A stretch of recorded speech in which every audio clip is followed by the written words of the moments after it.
Shalom, salam sehat, salam sukacita buat kita semua. Apa kabar saudara-saudaraku sekalian? Tak terasa waktu berlalu.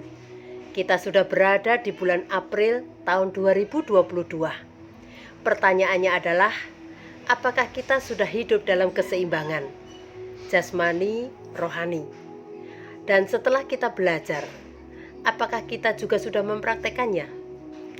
Hidup itu perlu keseimbangan agar kita tidak mudah terperosok.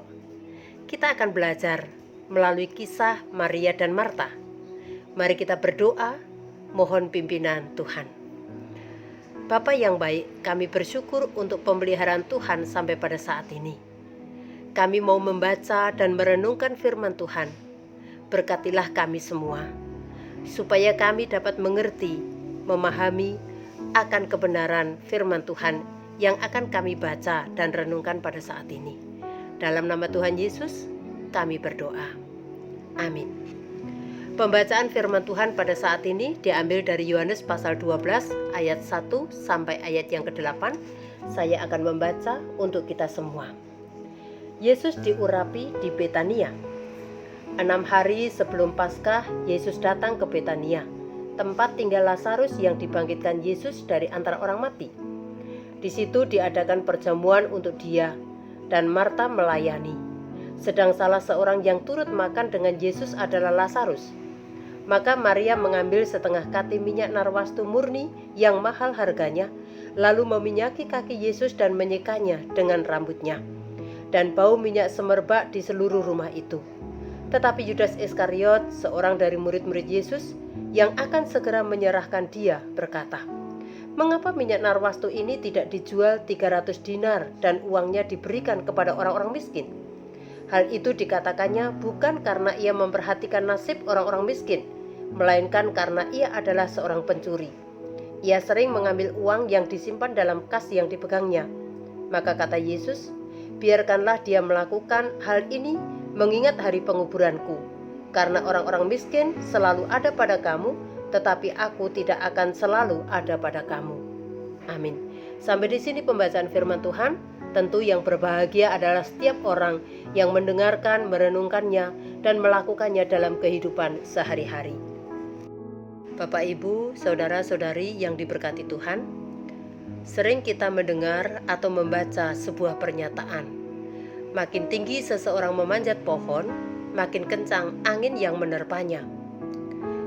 Makin ke tengah sebuah kapal berlayar, makin besar ombaknya. Jika seseorang memanjat pohon semakin tinggi dan batang pohon serta akar pohon tidak kuat, maka pohon itu pun juga akan mudah tumbang. Demikian juga ketika sebuah kapal berlayar tidak memiliki kekuatan sistem, maka dia juga tidak mampu untuk menerima terjangan ombak yang makin besar. Hal ini ingin memberitahukan kepada kita bahwa ada begitu banyak orang ketika melakukan hal-hal yang besar, memiliki dampak bagi orang banyak, maka orang tersebut akan mendapatkan sorotan, akan mendapatkan tantangan-tantangan yang lebih besar. Begitulah yang terjadi dengan Tuhan Yesus ketika dia melakukan berbagai pelayanan dan pengajaran, menyembuhkan orang sakit, bahkan membangkitkan orang mati, yaitu pengalamannya ketika dia membangkitkan Lazarus.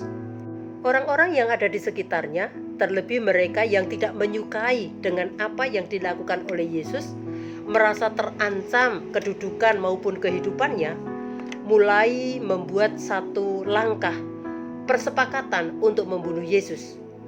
Itulah yang dapat kita baca dari Yohanes pasal 11 ayat 45 sampai ayat yang ke-54. Pada akhirnya, setelah peristiwa Yesus membangkitkan Lazarus, Yesus pun tidak lagi tampil di muka umum di antara orang-orang Yahudi. Dikatakan di ayat 34, ia berangkat dari situ ke daerah dekat padang gurun, ke sebuah kota yang bernama Efraim, dan di situ ia tinggal bersama murid-muridnya. Namun, walaupun Yesus sudah menyingkir, orang banyak masih selalu mencari dia baik itu yang ingin mendengarkan pengajarannya maupun mereka yang berusaha untuk menangkap dan menyingkirkan Yesus. Oleh karena atas apa yang dilakukan oleh Yesus, banyak orang menjadi percaya kepadanya dan tidak lagi menjadi pengikut para imam atau orang-orang Farisi. Orang-orang Farisi atau imam-imam ini juga telah memiliki kesepakatan dimanapun Yesus berada, supaya diberitahukan kepada mereka agar para imam dan orang-orang Farisi ini punya kesempatan untuk menangkap Yesus. Hal ini dapat kita baca atau kita dapatkan dari Yohanes pasal 11 ayat yang ke-57. Pada saat itu ada perjamuan yang akan dilaksanakan oleh Maria, Marta, dan Lazarus di Betania. Dan orang-orang yang ada di situ mulai memikirkan apakah Yesus akan datang ke pesta tersebut. Ternyata Yesus dan murid-muridnya pun datang ke pesta yang dilaksanakan atau diadakan oleh keluarga Maria, Marta, dan Lazarus. Dan dengan jelas bahwa Yohanes pasal 12 ayat 2 dikatakan di situ diadakan perjamuan untuk dia dan Marta melayani. Sedang salah seorang yang turut makan dengan Yesus adalah Lazarus. Dan di situ juga ada Maria, di mana ketika dalam proses pesta, Maria mengambil setengah kati minyak narwastu murni yang mahal harganya. Maria juga melakukan hal yang baik, hal yang spektakuler kepada Yesus. Karena Maria tahu apa yang harus dilakukan sebagai ungkapan syukur dan juga sebagai keberadaan dirinya bahwa di hadapan Yesus, Maria bukanlah apa-apa. Dia patut melakukan apapun demi Yesus sebagai rasa syukurnya. Bapak, Ibu, dan saudara-saudari yang kekasih di dalam Kristus, apa yang dilakukan oleh Maria pun ternyata menimbulkan kegusaran, menimbulkan kegelisahan, dan berlanjut pada teguran.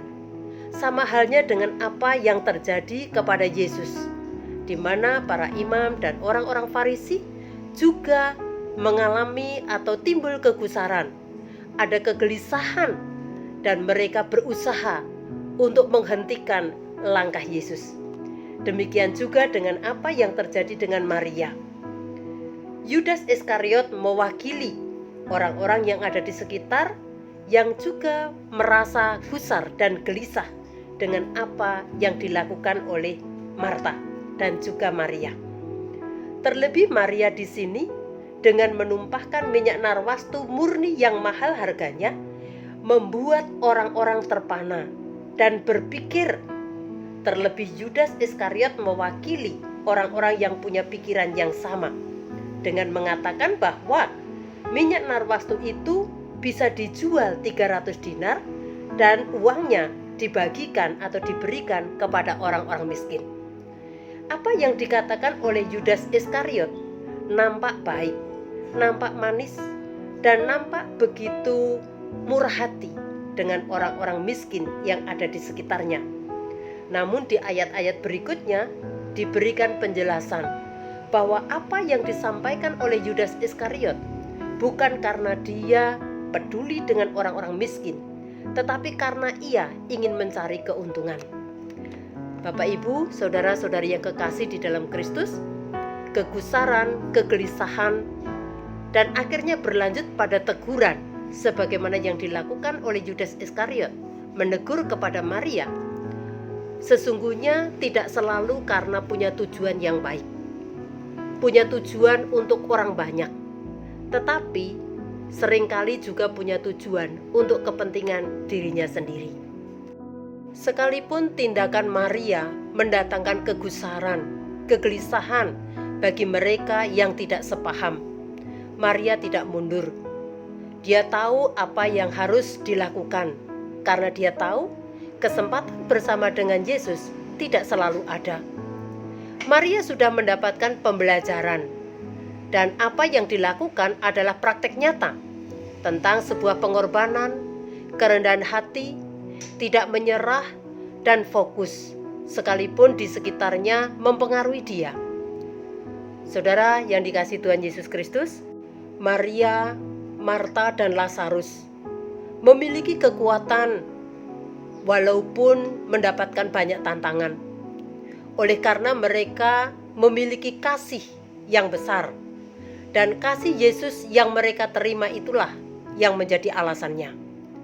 Marta dan juga Maria sudah berubah pola pandangnya, sehingga mereka melakukan tindakan itu sesuai dengan karunia Allah. Marta tidak lagi komplain terhadap Maria. Maria juga tidak lagi hanya sekedar mendengarkan, tetapi melakukan sesuatu. Lazarus tidak hanya belajar, tetapi juga mempraktekkannya.